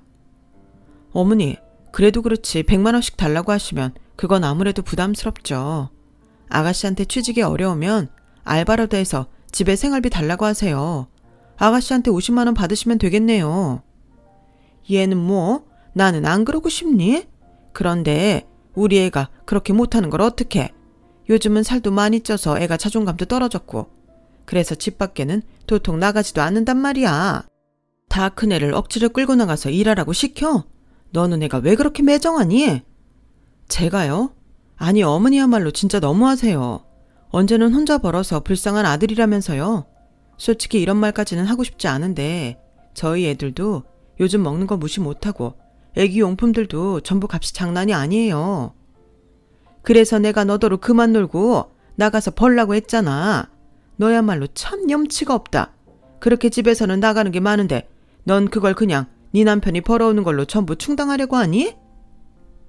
저는 말이 통하지 않는 시어머니의 억지에 그냥 입을 닫았어요. 어차피 당신이 듣고 싶은 말만 듣고 하고 싶은 말씀만 하실 텐데 그런 신랑이가 왜 필요하나 무의미하게 느껴졌거든요. 그리고 남편한테 생활비 100만 원씩은 못 드린다고 아예 못 박아서 말을 했고 남편은 한숨을 쉬며 그건 자기가 알아서 하겠다고 하더군요. 그리고 거짓말처럼 시어머니는 더 이상 저한테 돈 얘기를 하지 않으셨어요. 그리고 그 즈음부터 저도 아이를 좀 더 키우고 나서 할 일을 찾아야겠다고 생각해 디자인 관련 복직을 할지 아니면 아예 다른 일을 할지 고민의 시간을 가졌는데요. 그러다 꽃집을 하고 싶어졌어요. 원래 제 어릴 때 꿈이 플로리스트였거든요. 그리고 생화꽃에도 관심이 많아서 꽃과 음식을 연관지어 연구하는 일을 하고 싶었는데 이참에 새로운 도전을 하고 싶어졌어요. 예전에 직장 다닐 때 어린 아이 있는 선배들과 동료들이 회사 눈치 보며 조퇴하고 휴가 쓰는 걸 봐서 그런지 다시 회사 생활을 하고 싶지 않았어요. 그래서 그날부터 화훼 장식 기능사 자격증도 따고 양식, 한식, 조리사 자격증도 따면서 나름 제2의 인생을 준비해 갔는데 타이밍도 기가 막히게 제가 이혼을 결심하게 된 일이 벌어졌어요. 그간은 힘들어도 쌍둥이가 있어서 이혼할 생각까지는 못했던 저였는데 그때 그 사건은 고민할 것도 없이 이혼 생각이 제일 먼저 들더라고요. 그리고 그 문제의 중심에는 여지없이 시어머님이 계셨는데요. 한동안 잠잠했던 시어머니는 난데없이 저한테 전화를 하셔서는 주소를 알려줄 테니 그곳으로 오라고 하셨어요. 목소리가 어찌나 들떠있는지 이유를 물을 새도 없이 전화를 끊으셨는데 그때는 저도 시어머니를 뵌 지가 한참 되었던 터라 화훼 장식 기능사 수업이 끝나는 대로 시어머님이 보내준 주소지로 별 마음 없이 갔죠. 그런데 주소를 처음 봤을 때도 좀 의아하긴 했는데 도착하니 웬 나홀로 신축 아파트가 있는 거예요. 아직 입주도 시작되지 않은 건물이었는데 시어머님이 구경하는 집이라는 곳에서 저를 기다리고 있더라고요. 아니 너는 왜 이렇게 늦었어? 내가 오라고 한 지가 언젠데? 그게 제가 수업 중이라서 수업 끝나고 오느라 좀 늦었어요. 근데 여긴 왜 오라고 하셨어요? 왜긴 이제 여기가 네 시댁이라서 와서 한번 보라고 불렀지. 어때? 니네 집처럼 단지가 크진 않아도 주차장도 넓고 건물도 높은 게 있어 보이지 않니? 그리고 내가 계약한 집이 진짜 너무 좋아. 복층인데 위에서 그 뭐냐 그래 캠핑 같은 것도 할 수 있다는구나. 네? 계약을 하셨다고요? 무슨 돈으로? 그야 내가 그 정도 능력은 있지. 그나저나 이사 오면 우리 며느리는 우리 새집에 뭘 해주려나? 저기 우리 며느리 왔으니까 우리 집 한번 더 가서 볼게요. 어차피 계약한 집인데 그냥 편하게 비밀번호 알려주면 될걸? 굳이 그걸 안 알려줘서 사람 불편하게. 아우 얼른 잔금 치르고 저 사람들 신경 안 쓰고 싶네. 저기 어머니 혹시 저 모르게 복권이라도 되셨어요? 아무리 브랜드 아파트가 아니라도 이런 신축은 몇 억은 할 텐데. 게다가 여기 서울이잖아요. 예, 이왕 살 거면 서울에 있는 집을 사야 집값이 오르지. 그래야 나도 니들한테 물려줄 재산이 생기고. 그나저나 나는 요즘 매일 꿈꾸는 것 같아. 내가 아파트 살아보는 게 평생의 꿈이었거든. 요즘은 우리 미정이도 얼마나 좋아하는지. 맨날 커튼은 이걸로 달아야 한다. 소파는 이걸로 놓자. 애가 밝아졌어. 근데 어째 우리 며느리는 표정이 별로라는 것 같지? 아니 그게 저는 무슨 돈으로 이사를 하는지 모르니까요. 아우, 걱정도 팔자야. 너처럼 돈 많은 집딸이 무슨 그런 걱정을 하니? 내가 다 계획이 있어. 그러니까 쓸데없는 걱정하지 말고 들어가서 집 구경하자. 솔직히 니네 집보다 훨씬 좋다. 보고 부러워하지 마. 저는 혼자 신이 난 시어머니 뒤를 불안한 마음으로 쫓아갔어요. 그리고 현관문이 열리자마자 꽤 넓은 평수의 거실과 주방이 보였는데 거기에 복층으로 가는 계단까지 제가 봐도 좋아 보이더군요. 그리고 계단을 올라 복층에 가니 거긴 거기대로 화장실이며 좋은 주방, 넓은 베란다까지 좋아 보였는데 시어머니는 이사를 오면 아래서는 당신이, 위에서는 신우가 사용할 거라며 이미 마음을 정하셨더라고요. 그렇게 그날은 영문도 모른 채 집 구경을 하고 저희 집에 돌아왔어요. 그 사이 잠시 저희 애들을 봐주던 친정엄마는 제 말에 고개를 갸웃하셨는데요. 퇴근한 남편한테 말을 하니 적지 않게 놀라는 얼굴이었어요. 그때 감이 딱 왔죠. 설마 그 집 계약금 당신이 해줬어? 엄마가 계약금만 있으면 어떻게 될 것 같다고 꼭 그 집에 가고 싶다고 하시는데 어떡해. 그리고 위치가 나쁘진 않더라고. 가지고 있으면 오를 것 같긴 했어. 아니 그래도 그렇지. 그런 건 나랑 상의해야 하는 거 아니야? 한두 푼도 아니고. 그런 큰 돈이 어디서 났어? 자기 나 몰래 비상금 같은 거 있었어? 비상금은 무슨, 그냥 직원 전용 대출 받았어. 직원들 상대로 해주는 대출이라 이율이 그렇게 높지 않거든. 그리고 매달 100만 원씩 주는 데서 그 대출금 까기로 했으니 그 돈이 그 돈이야. 뭐? 매달 100만 원? 자기 매달 어머님한테 100만 원 보내드리고 있었던 거야? 무슨 돈으로? 남편이 줄줄이 사탕처럼 제가 하나를 물으니 줄줄이 자기가 저 몰래 뭘 하고 있던 건지 불기 시작했어요. 알고 보니 남편은 생활비 대출을 받아서 시댁에 생활비를 보내주고 있었더라고요.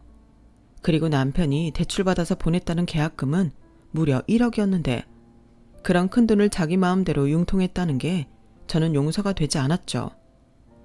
엄마가 계약금만 만들어주면 나머지는 알아서 할 수 있다고 했어. 지금 사는 집 팔고 시골에 있는 엄마 명의의 땅이 있는데 그거 팔면 잔금은 어추 될 것 같다고 하더라고. 그 집 매매가가 얼마인 줄 알아? 5억 8천이야.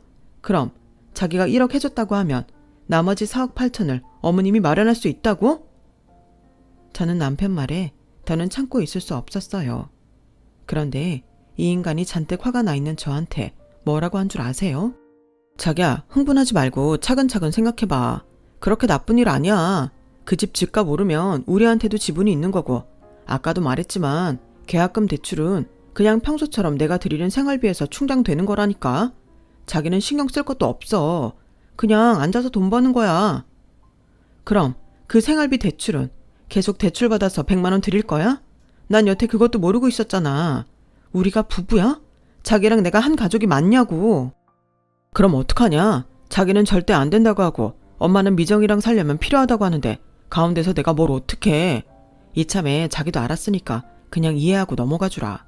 이제 우리 애들도 많이 컸고 자기 일하면 같이 맞벌이해서 갚으면 그깟 거 금방 갚아. 아니면 우리 집 지금 많이 올랐으니까 이거 팔아서 대출금 해결하고 우리는 다시 시작해도 되는 일이지. 뭐? 당신 미쳤니? 뭘 팔아? 그리고 내가 왜 이래서 당신의 대출을 갚아? 그야, 그 아파트는 그냥 투자라고 생각하면 되는 거니까. 엄마가 그랬어. 엄마 돌아가시면 그거 나 준다고. 엄마가 우리 아파트 명의가 내게 아닌 게 계속 마음에 걸렸나 보더라고. 저는 남편의 말에 기가 찼어요. 그리고 더는 참지 않고 막을 쏘아 붙였는데요. 나는 그 집에 1도 욕심이 없으니 아가씨더러 돈 벌어서 갚으라고 하라고 소리소리를 질렀어요. 그리고 100만 원 드리는 생활비도 당장 그만두라고 무섭게 말했는데 남편은 그럴 수 없다고 적반하장으로 나왔어요. 나는 이 기회를 놓치지 않을 거야. 계약금 1억만 내가 해결해주면 그 집을 온전히 받을 수 있는데 내가 왜 그걸 포기해? 나는 뭐 평생 자기 명의 집에서 눈치 보면서 얹혀 살라고? 나 솔직히 그동안 불만 많아도 가정 지키려고 참았는데 더는 못 참겠다. 그래, 장인 장모님 찬스로 아파트 샀어. 근데 뭐? 거기에 내 권한이 있어? 근데 지금 누구 돈으로 살아? 내가 벌어온 돈으로 살잖아. 근데 내가 왜 이 집에서 눈치를 보고 사냐고? 자기가 무슨 눈치를 봤다고 그래? 억지 좀 그만 부려. 지금도 봐. 10원 한 장 벌지도 않으면서 넌 내 돈으로 이래라 저래라 하고 있잖아. 네가 뭔데 돈도 안 벌면서 나한테 뭐라고 해. 그래서 나도 그 아파트 필요해. 욕심 많은 당신 동생이 그걸 가만히 보고만 있겠다. 자기는 계약금만 해주는 거잖아. 나머지는 어머님이 구하시는 거면 아가씨도 자기 권리 있다고 난리가 날 거라고. 그게 뭐가 중요해. 엄마가 이미 나한테 주겠다고 약속을 했는데. 됐어. 그 아파트는 내 거야. 그러니까 나한테 이래라 저래라 하지 마. 그러고 싶으면 이 집 팔아서 내 앞에 있는 빚 청산해 주던가. 저는 그 순간 돈에 미친 남편한테서 오만 정이 떨어졌어요. 제가 알던 그 남편이 아니더라고요. 그리고 분명 언제 터질지 모를 급한에서 하루라도 빨리 빠져나오고 싶었는데요. 그래서 떠오른 게 이혼이었어요. 저게 터지면 같이 죽는다는 생각을 하니 도저히 참을 수 없더라고요. 그래서 무작정 짐을 싸서 친정으로 갔고 사정을 말하며 이혼해야 할 것 같다고 제 의사를 말씀드렸는데요. 그때도 저희 부모님은 아이를 위해서라도 이혼은 최후의 보류로 남겨두라고 저를 설득하셨어요. 이서방이 일단 자기 능력에서 해결한다고 하니 기다려보자. 엄마도 아빠도 니네 시어머니 생각하면 어이가 없는데 당신도 우주기사를 가고 싶으면 그러셨겠니? 그래도 잔금은 당신이 구할 수 있다고 생각하니까 이서방한테 부탁한 거 아니겠어? 나는 그 말도 안 믿어. 분명 그때 가서는 다른 말 할 거야. 내가 그걸 아니까 거기에 말리고 싶지 않은 거라고. 은지야, 진정해. 알겠어. 그럼 조금만 더 지켜보자. 당장 무슨 일이 일어난 건 아니잖아. 애들 생각해야지. 저 어린 걸 이혼해서 아빠도 없이 너 혼자 키울 거야. 저는 솔직히 그때는 친정 부모님이 야속하게 느껴졌어요. 이미 남편이랑 살고 싶지 않은 저였는데 자꾸만 설득을 하시니 친정도 제 편이 아니라는 생각이 들더라고요. 그래도 일단은 집에 가서 남편과 마주하고 싶지 않아서 며칠 친정에 머물렀는데 시어머님이 남편한테 제가 싸우고 친정에 갔다는 말을 들었는지 전화를 하셨더군요. 네, 어머니. 아우, 얘, 너 친정에 갔다며? 내가 정말 그 말을 듣고 얼마나 얼굴이 화끈거렸는지 아니? 이제 그만큼 했으면 됐으니 친정에서 나오거라. 어머니, 저는요, 어머님이 그렇게 무작정 사고를 치시는 게 너무 힘들어요. 아가씨한테는 돈 벌라는 말도 못 하시면서 왜 저희한테만 돈을 해달라고 하세요? 저희 그것 때문에 자꾸 싸우잖아요. 적어도 저랑 상의라도 하시고 계약을 하셨다면 이렇게까지 뒤통수 맞은 기분은 안 들 것 같네요. 뭐? 뒤통수? 나는 너희한테 그래도 뭐라도 하나 물려줄 욕심에 무리하는 건데 넌 말을 해도 꼭 그렇게밖에는 못하냐? 이 봐봐. 네가 나를 얼마나 무시하면 지금도 시어머니 무서운 줄 모르고 이러겠니? 그리고 내가 말했잖아. 나도 다 계획이 있다고.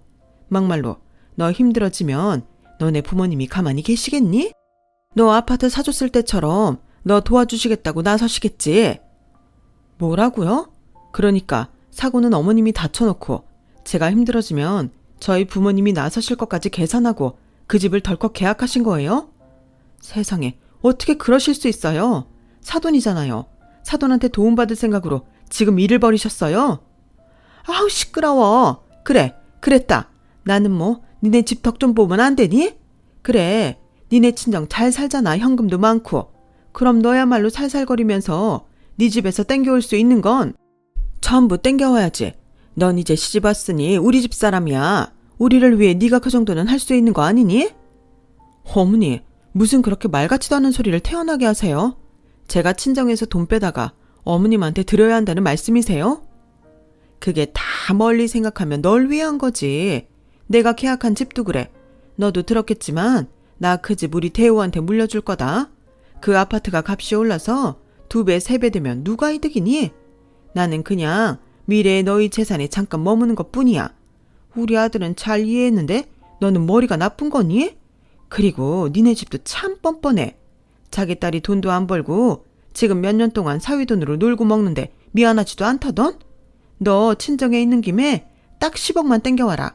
그럼 내가 너 평생 위하고 살게. 저를 위한다고요? 됐어요. 저는 어머님 같은 날강도하고는 더 이상 가족이라는 이름으로 불리고 싶지 않네요. 저 이혼할 거예요. 어머님이야말로 뻔뻔하시네요. 저희 결혼할 때 10원 한 장 보태준 것도 없으면서 생활비다 뭐다 죄다 뜯어가시는데 저희한테 미안하지도 않으세요? 언제는 아가씨한테 가게 차려줄 능력은 있다면서요. 그것도 거짓말이셨죠? 뭐야? 너 지금 시애미한테 말 다 했니? 네, 다 했어요. 저도 그동안 가난하고 능력 없는 시어머니 감당하느라 얼마나 스트레스가 많았는 줄 아세요? 더는 그 집 못하겠어요. 저희 집 덕을 보시겠다고요? 꿈 깨세요.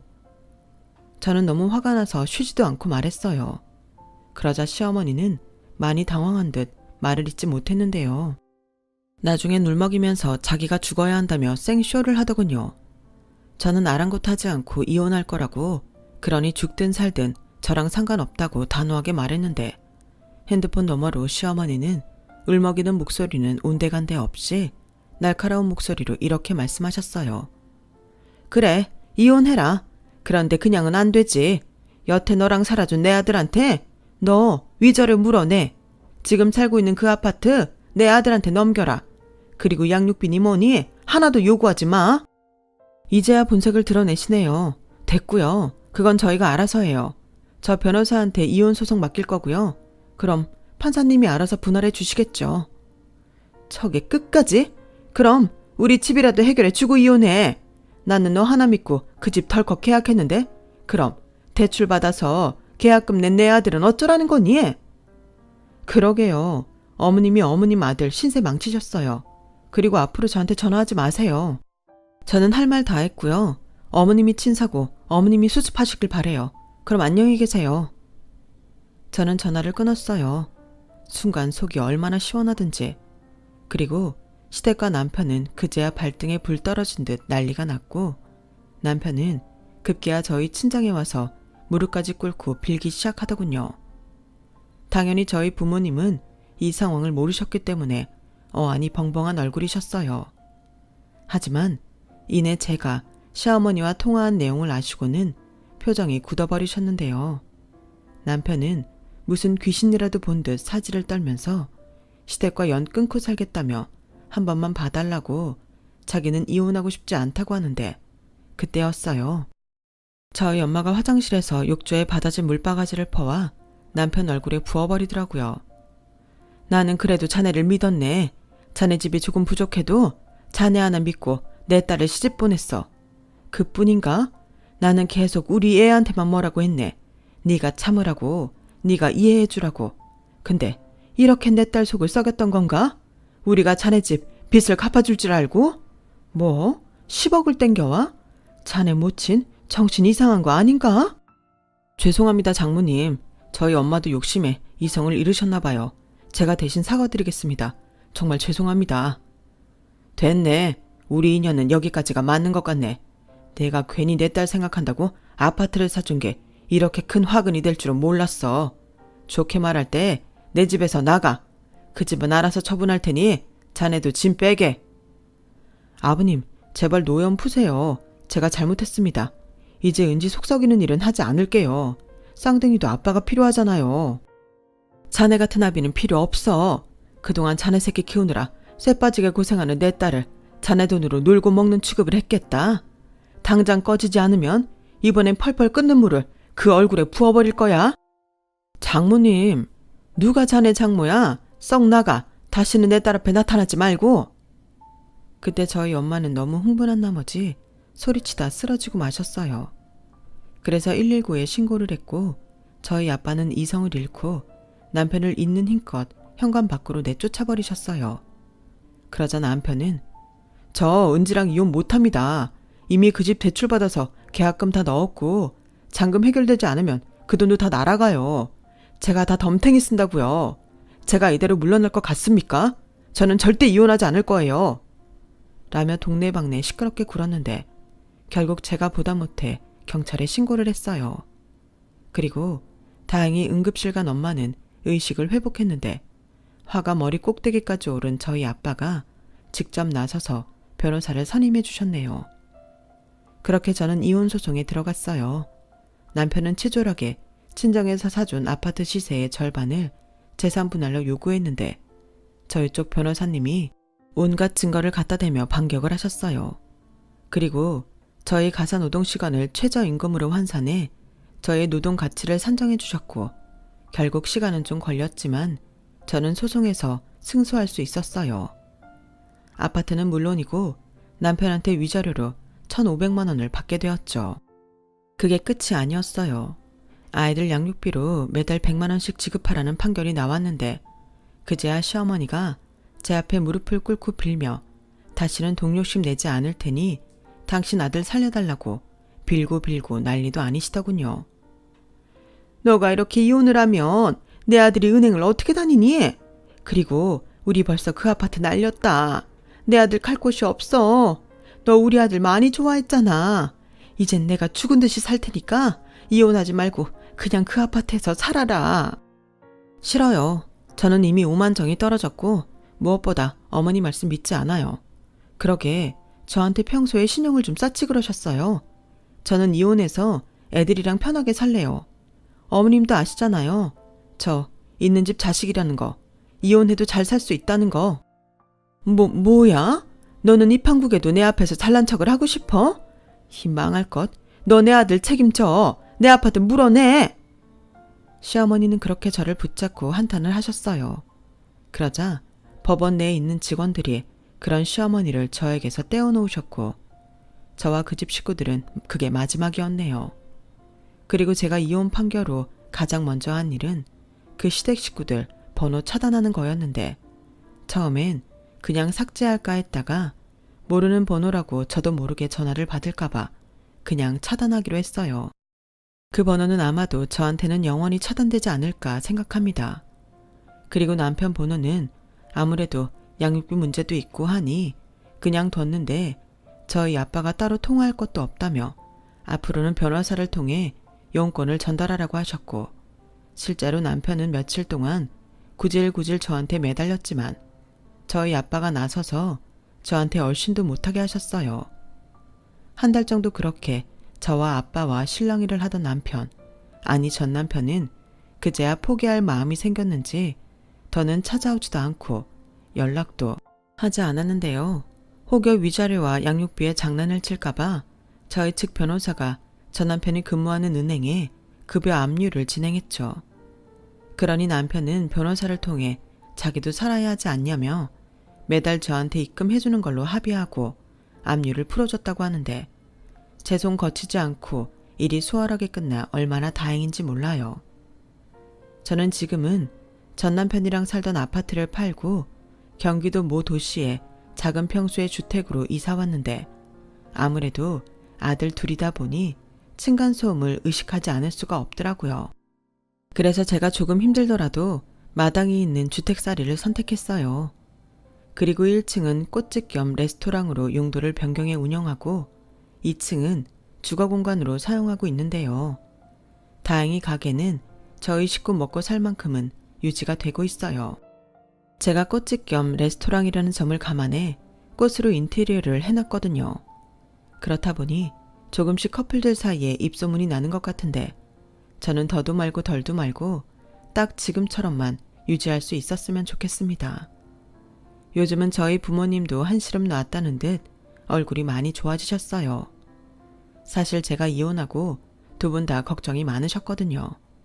거기에 제가 복직이 아닌 자영업을 한다고 하니 더 걱정이 많으셨는데 일하면서 행복해하는 저를 보고 이제는 두 분 모두 저를 응원해 주십니다. 비록 실패로 끝난 결혼 때문에 속을 많이 썩인 못난 딸이지만 이제라도 효도하면서 살려고요. 앞으로는 저희 부모님의 딸로서 또 두 아이의 엄마로서 열심히 제 두 번째 인생을 살아가겠습니다. 저는 그렇게 생각해요. 돈이 없다고 사람이 후져준다면 그것만큼 꼴불견이 없다고요. 그래서 저는 앞으로 죽을 때까지 돈이 있든 없든 생각과 가치관이 멋진 사람이 되고 싶습니다. 그래야 저희 아들들도 그런 저를 닮아 바르게 클 테니까요. 부모는 아이의 거울이라고 했으니 앞으로도 저는 열심히 살아야 할 것 같네요. 이상 제가 이혼하게 된 사연이었어요. 제 이야기 어떻게 들으셨나요? 쓰다 보니 글이 많이 길어졌는데 끝까지 들어주신 여러분들 정말 감사합니다. 그럼 늘 건강하시고 행복하세요. 고맙습니다. 여러분, 사연 댓글에 응원과 현명한 조언 부탁드려요. 좋아요와 구독은 저에게 큰 힘이 됩니다. 오늘도 좋은 일 가득하세요.